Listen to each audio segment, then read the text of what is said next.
मी आता 6वी मध्ये शिकते. माझ्या भाषणाचा विषय आहे शिक्षण आणि संस्कार.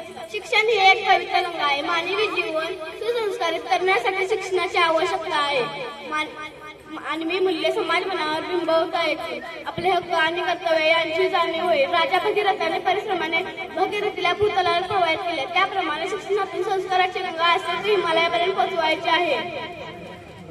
ज्ञान, विज्ञान आणि संस्कार यांचा सुंदर मिलाफ म्हणजे शिक्षण होय. शिक्षणाच्या माध्यमातून सारा समाजाचा चौफेर विकास घडावा. सारा समाज ज्ञानी स्वावलंबी झाला तर समाजात बंधुभावाचे वातावरण दिसेल.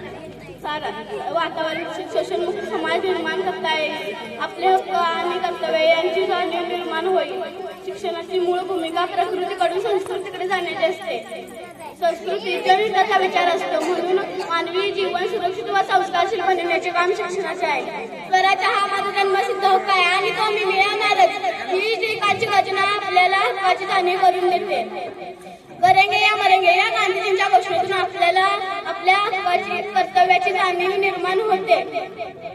बाजीप्रभू तानाजी मालुसरे यांच्या चरित्रातून आपल्याला राष्ट्रप्रेमाची प्रचिती येते.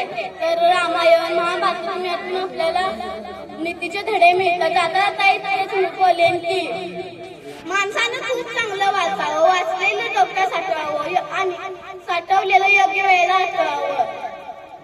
आठवावं, आठवलेलं जीवनात वटवावं. एवढे बोलून मी माझ्या भाषण संपवते. जय हिंद.